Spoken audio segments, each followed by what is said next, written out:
کتابی علامہ اقبال کی نظم ہے جو ان کی کتاب پیام مشرق میں ہے، فارسی میں ہے یہ نظم۔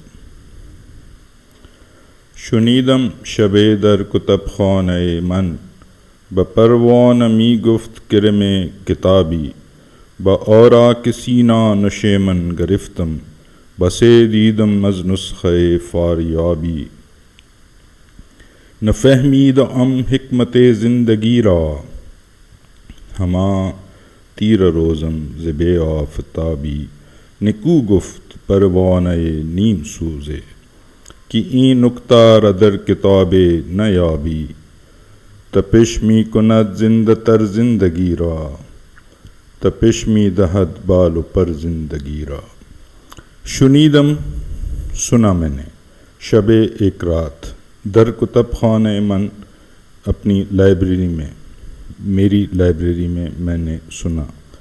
بپروانہ می گفت کرم کتابی، پروانے سے کہا کتابی کیڑے نے۔ باوراق سینہ نشیمن گرفتم، سینہ یعنی بو علی سینہ، جس کی مشہور زمانہ کتاب ہے معرکۃ الآراء، دا کیننز آف میڈیسن۔ بو علی سینہ کی کتابوں میں میرا گھر ہے۔ I hold a residence on the pages of بو علی سینہ، ایوسینہ بھی کہتے ہیں۔ بسے دیدم از نسخہ فاریابی، پرفیکٹ اسٹیٹ کے حوالے سے، ریاست کے حوالے سے، سیاست کے حوالے سے فاریابی کا بہت کام ہے۔ بسے دیدم از نسخہ فاریابی، فاریابی کی کتابیں اور اس کے نسخے اور اس کے مینوسکرپٹس میں نے بہت دیکھے ہیں۔ یعنی میرا گھر تو بو علی سینہ کی کتابوں میں ہے کہ صفحات پہ ہے، اور میں نے فاریابی کے نسخے بھی بہت دفعہ دیکھے ہیں۔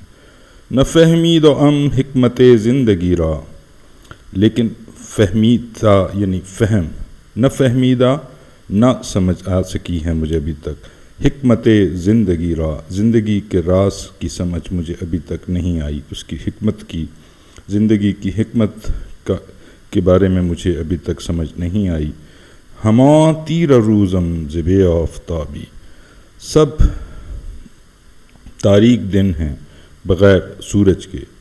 نکو گفت پروانہ نیم سوزے، خوب کہا، نکو اچھا کہا، نیک کہا، خوب کہا، گفت کہا، پروانہ نیم سوزے، آدھے جلے ہوئے پروانے نے خوب کہا کہ این نکتہ را در کتاب نیابی، کہ یہ نکتہ کتابوں میں نہیں ملتا، نہیں بازیاب ہو سکتا۔ تپش می کند زندہ تر زندگی را، تپش جلن، آگ زندہ کرتی ہے زندگی کو۔ تپش می دہد بال و پر زندگی را، تپش بال و پر دیتی ہے زندگی کو۔